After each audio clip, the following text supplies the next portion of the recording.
سلام للهمم حين تلاقي نفوسا تملأ الأكوان كادي تنادي حلمنا المنشود دوما نحققه بإبداع الأيادي. يضلل فلا هادي له، وأشهد أن لا إله إلا الله وحده لا شريك له، وأشهد أن محمدا عبده ورسوله. يا أيها الذين آمنوا اتقوا الله حق تقاته ولا تموتن إلا وأنتم مسلمون. يا أيها الناس اتقوا ربكم الذي خلقكم من نفس واحدة وخلق منها زوجها وبث منهما رجالا كثيرا ونساء واتقوا الله الذي تساءلون به والأرحام إن الله كان عليكم رقيبا. يا أيها الذين آمنوا اتقوا الله وقولوا قولا سديدا يصلح لكم أعمالكم ويغفر لكم ذنوبكم ومن يطع الله ورسوله فقد فاز فوزا عظيما. إن خير الكلام كلام الله عز وجل، وخير الهدي هدي محمد صلى الله عليه وسلم، وشر الأمور محدثاتها وكل محدثة بدعة وكل بدعة ضلالة وكل ضلالة في النار. To proceed. Out there is a misconception, and that is a lot of Muslims believe that Siyam, fasting, is no more than curbing our appetite from food, water, and sexual relations. But many believe that in order to fast a successful fast, all you have to do is stay away from these three things: food, water, and sexual relations. And this is indefinitely a what? A misconception. The reality of fasting is controlling all of our physical parts. The reality of fasting is the abstention of all the limbs of the body from all forms of sin and desire. The fasting of the tongue. Can the tongue fast? Yes, it can. It's mandatory that your tongue as well fast. And as the great poet said, keep your tongue in your mouth. What did he say? Keep your tongue between your teeth. He said, lock it, incarcerate it, imprison your tongue, and your body will be set free. Excellent statement, Allah. Excellent statement. So how is the fasting of the tongue? It's constricting it and protecting it from everything indecent. From bickering, muttering, from quarreling, arguing, from gossiping, backbiting, slandering, tale-mongering, tale-bearing, lying, cheating, slandering, hypocrisy, from everything and anything that hurts people's feelings. What is it? Everything and anything that hurts people's feelings. This is the fasting of the tongue. And indeed, as you all know, the tongue can be a treacherous thing. How many times does this sin get its owner into trouble? How many times? That's what they say. Think 100 times, Ya Ahmed, before you speak once. How many times now? 100 times think whether this statement that I am going to throw out into the existence, is it going to be for me or against me? Is it going to better me or detriment me? Think 100 times before you speak once. For indeed, the tongue ungoverned, uncontrolled, leads to many wrong chances. How many boasts and threats are uttered? How many evil suspicions spoken? How many trouble is caused or kindled or hearts broken or wounded? Oh, because of the tongue. Wallahi, you can almost say that all the sorrow of this earthly existence goes back to this tongue. If you were to read the history of every neighborhood, you would see that someone has suffered, heart has been broken or wounded, all because of a gossiping tongue. There's actually a story where a woman was sitting, it's a genuine story, you've probably heard this before. A woman one time was sitting with her husband and her young son of tender age eating their supper.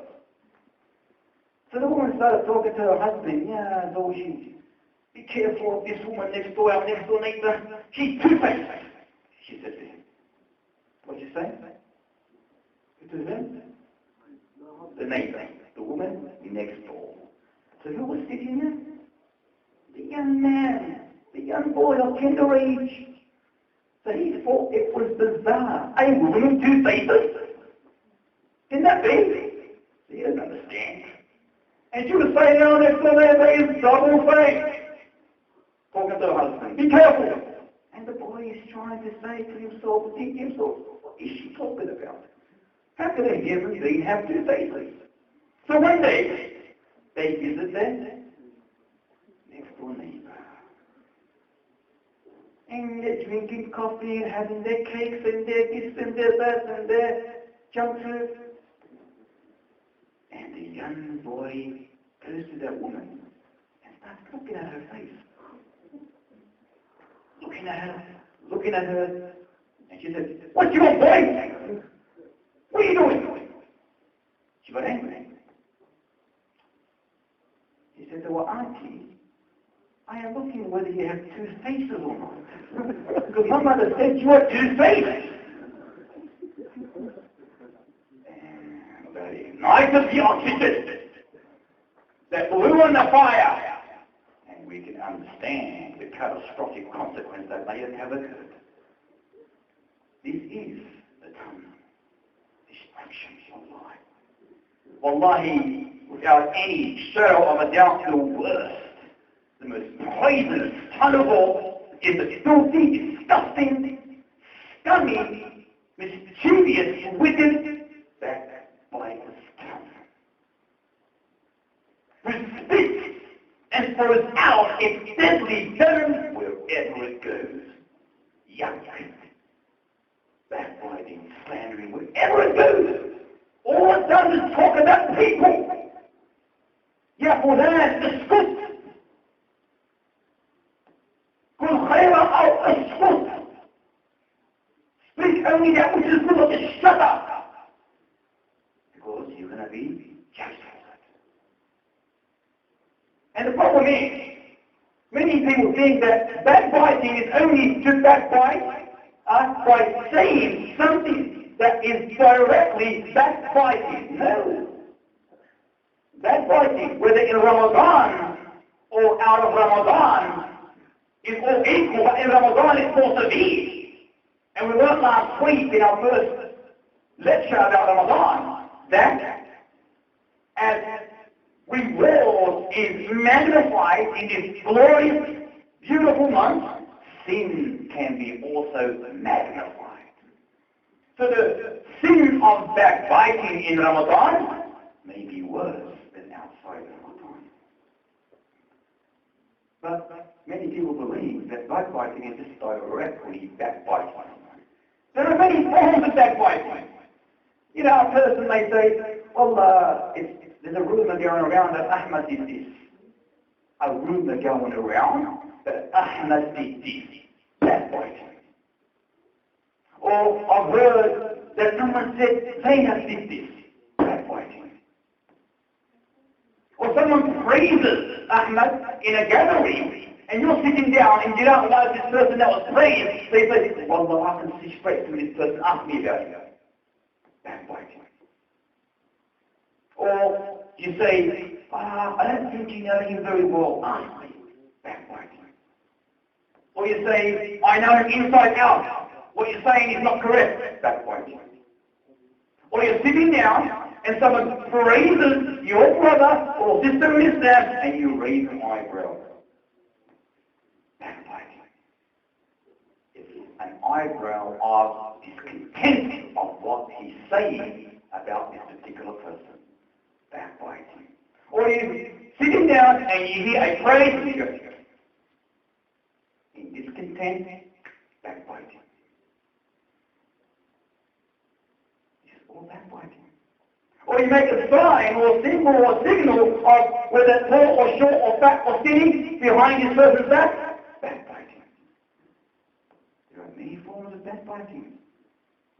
Anything that you intend to darken or blacken that individual, his reputation or her reputation, is backbiting. Understand this, my dear beloved brothers and sisters. Why do we put the bits, which is known as the bridle, in a horse's mouth? To control. Why is it? To control the horse. You put the bridle, the bits, with the reins from the bridle in a horse's mouth that connects to the reins. And the reins is you move it left, right, forward, stop, reverse. Why? To control the horse. We need to put bits in our mouth to control our mouth, our tongue from speaking nonsense. Wallahi, every single one of us. We all need to put our tongue on a diet. You know how we always want to lose weight and lose weight? Great. But your tongue to go on a diet is mandatory. It's obligatory. It's compulsory. So hey, you're asking me the question, what are you talking about? How in the world can you put your tongue on a diet? That's easier than going on a diet. Because go on a diet and losing weight, you can't have your Vegemite toast in the morning. You know, it's a bit fatty. You can't have your sunna or farahani, a bit fatty. You cannot have your malfouf in abundance, a bit fatty, and so forth. There's a bit of difficulty involved. But with your tongue, it's easy. It's in fact mandatory. Instead of speaking 100 words every hour, speak 50. You diet. Your mouth's on a diet. Your tongue's on a diet. You understand that?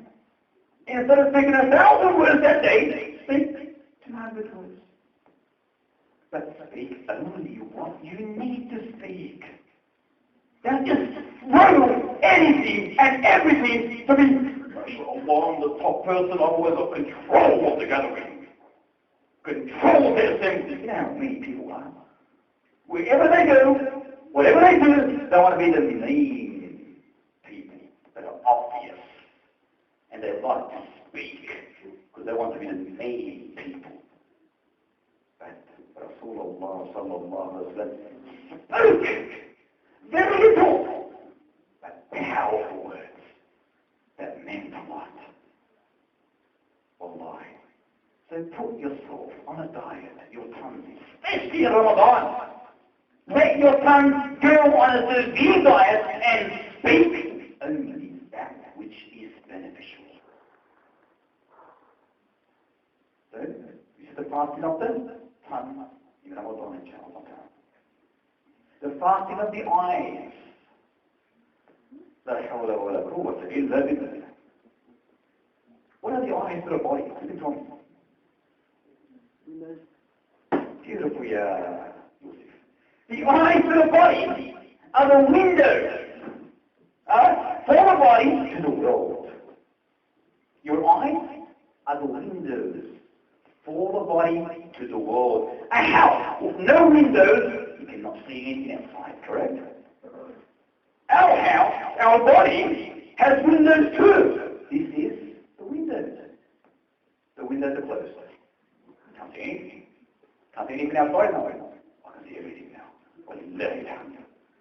However, the fasting of the eyes are extremely paramount for a successful fast.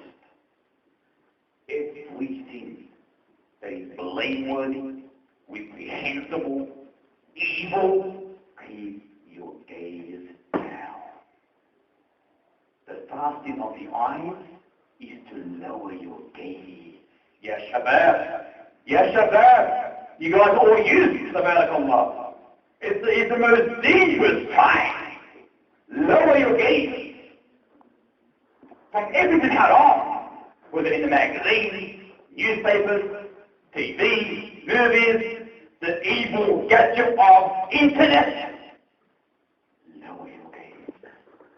Because it will incite your desire, which can render your fast deficient in terms of reward and spiritual satisfaction. It can decrease your reward. And why did Allah subhanahu wa ta'ala command us to lower our gaze? Why? Is it because the gaze is severe? No, it isn't. But the gaze can entail the major catastrophic ramifications, which is zina. Zina, ya ikhwati al-a'izza wa ya akhawat, zina is the worst sin after shirk in the sight of Allah, as the hadith mentions. The worst sin after shirk in the sight of Allah is that a man places a drop of semen in a womb which is not lawful for him. Hadith. Are we ourselves? Are we encouraging this? Are we encouraging this evil, this destructive behavior in our homes, our community, our children, our wives? Are we? Are we opening the door for it by allowing our children to watch, listen, read, look, surf, anything they so desire? So by the time they reach sexual maturity, the only thing on their mind is sex. The only thing on their mind. And then they come running to you, don't you want this? If not for that, you open the door so wide for them to indulge in this mischievous, wicked behavior, and now you say, Ibni, Ya Shaykh, Binti, Ya Shaykh,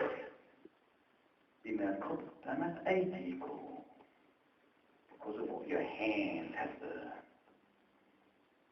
Brothers, are we contradicting ourselves by allowing, listen carefully, by allowing our wives, or are we contradicting ourselves when we demand and command from our wives, our sisters, our mothers, our daughters to cover themselves and act modestly? When you see your wife a little bit uncovered, you're taqillah azza wa jal. Your daughter, taqillah azza wa jal, act modestly. But at the same time, we eagerly smile at every uncovered woman that we see. Contradiction. This is contradiction. You know, on one hand, you tell your mother, or your wife, or your daughter, or your sister, haram, don't uncover, haram, act modesty, lower your face, lower your gaze. Yet, when we're out in the public arena, we see an uncovered woman, eagerly smile to her, eagerly, as though you're going to eat her. Contradiction, yeah, that's what it is. Or do we feel, or obvious glances at the bodies of attractive females that go pass by us. Subhanallah, khalqullah, mashallah. And when you tell the person, what are you doing? Ya Habibi, glorify Allah, how beautiful, Allah made His creation. And yet we are, on one hand, Ya Imra'ah, Taqillah, cover, act modestly, and we're out there. Contradiction. Easier is smiling in the face of every uncovered woman. Maybe even shake her hand. When knowing shaking the hand of a non-mahram woman, wallahi, as the hadith says, a person is better to be struck in the head with an iron needle that penetrates his head than to shake the hand of a non-mahram woman. Contradiction, ya ikhwati al-a'izza wa ya akhwat. Well, how many of us,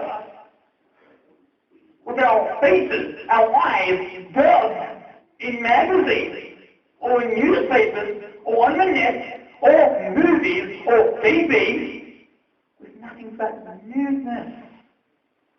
Brothers, nudeness. Looking at actresses, sinners that know nothing about modesty. And we're looking at this evil. And while, on the other hand, Ya zawjati, dress up carefully, modestly, lay your jewels, lower your head. And what are you doing? What are you doing? Aren't you likewise obliged to dress up with iman, with taqwa, and not look?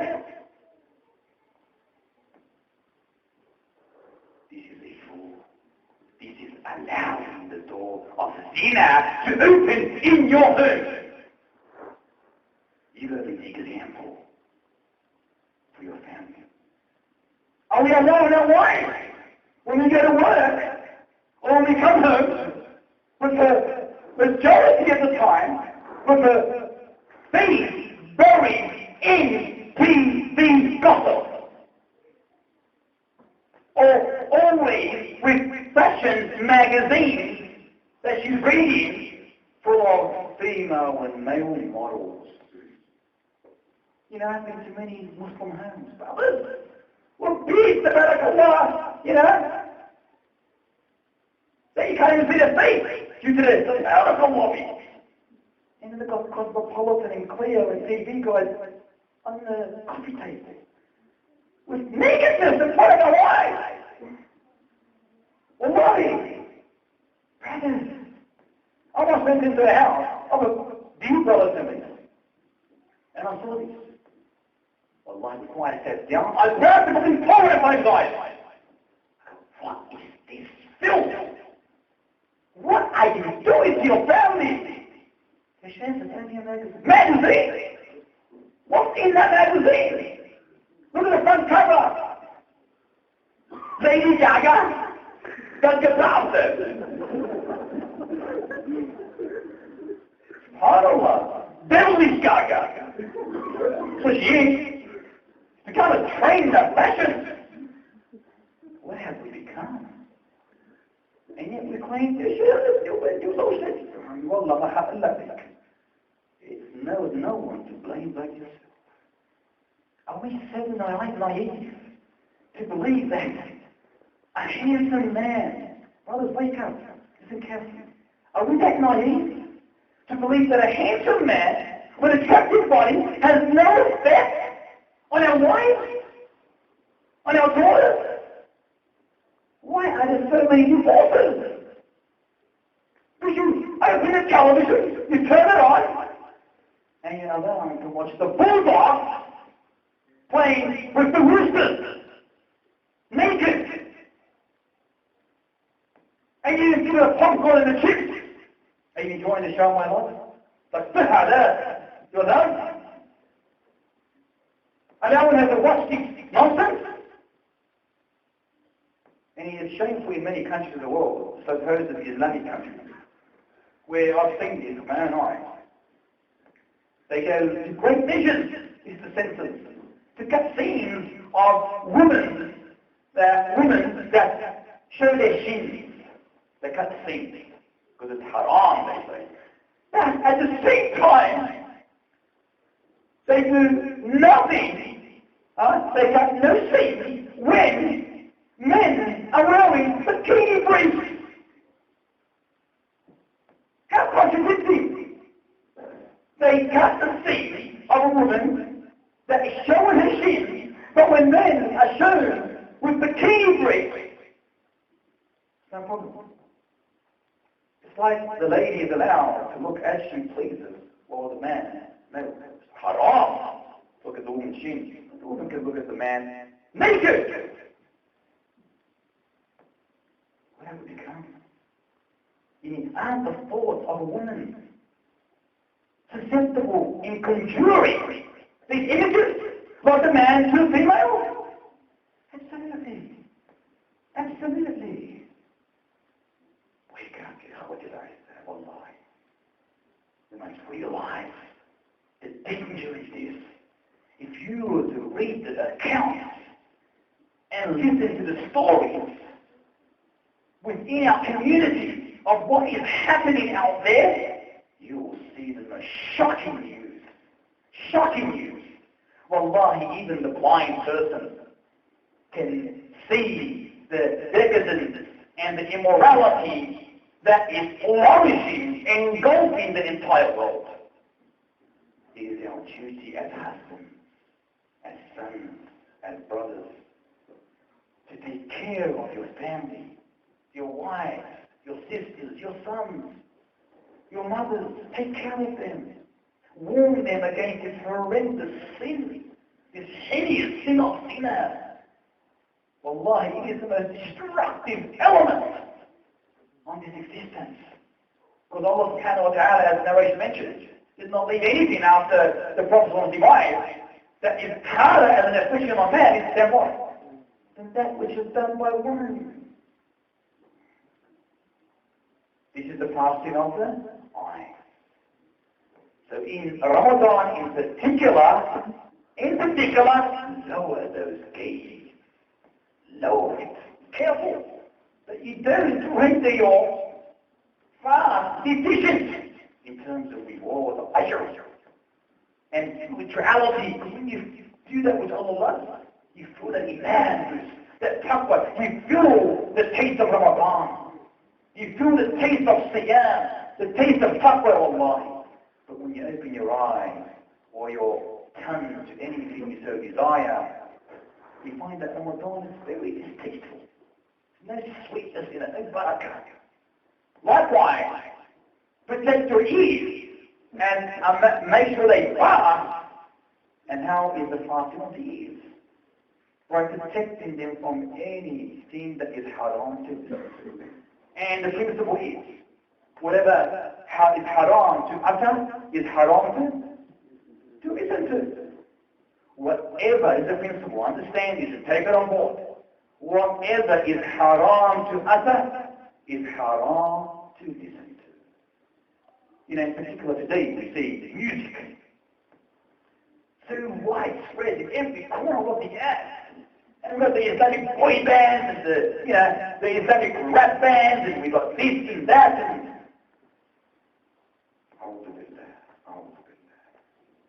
we've forgotten the Quran, and we've substituted it with anashid. Hard rock anashid. And you go to the arenas worldwide. Concerts, major concerts of so-called Islamic concerts. Is there such a thing as Islamic concerts, brothers and sisters?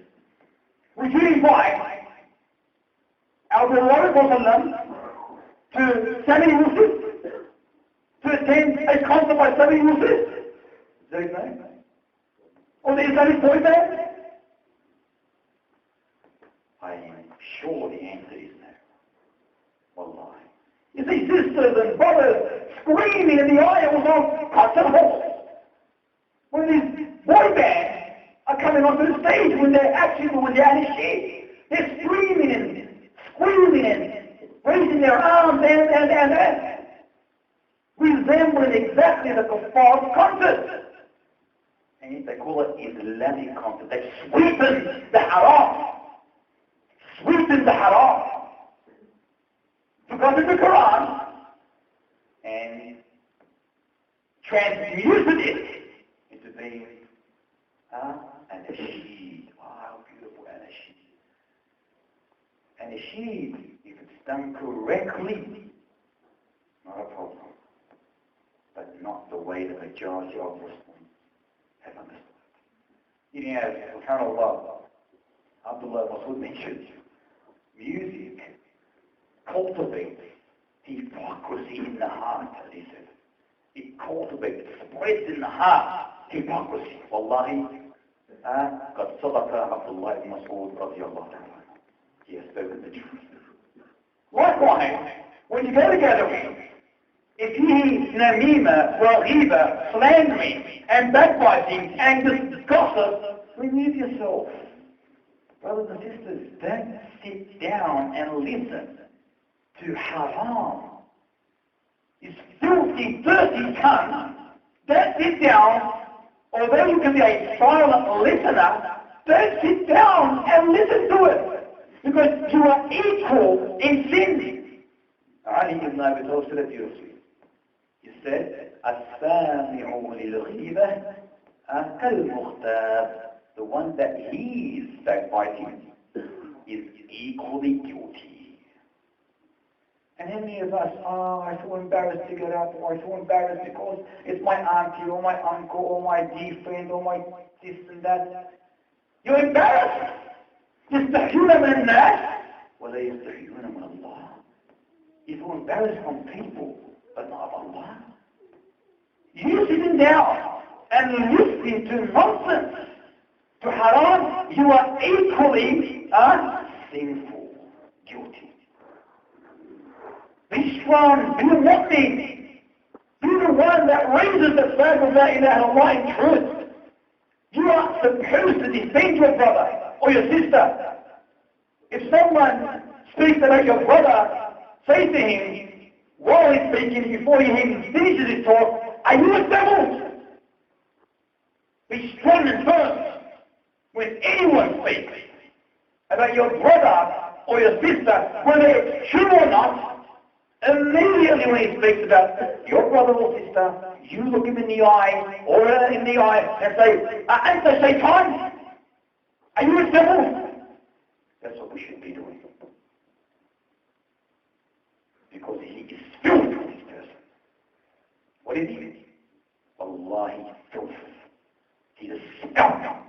A dirty, filthy smut. That's what he is. Or she is. How dare you speak about your brothers and sisters in Islam? How dare you speak about them? By speaking about them, you are much, much, much worse in the abyss of evil. Instead of speaking about your brother and your sister, what do you do, Suhaib? You go and correct them. Take them by the hand. Obviously, if it's your brother or a brother, by the hand and tell them, Ya Akhi, be careful, don't do this, it's haram. Advise them, love them, care for them, wish the best for them. Don't go and backbite them and slander them. Don't you fear Allah? Wallahi, as much as you can, try to put that tongue on a diet and speak only that which is needed. And do not listen to this nonsense. If anyone speaks in front of you, warn this person. Tell him to fear Allah. Whether there's 100 people in the gathering or one person. Stand up for the haqq. Don't ever fear the haqq. No matter who the person may be. It could be your father.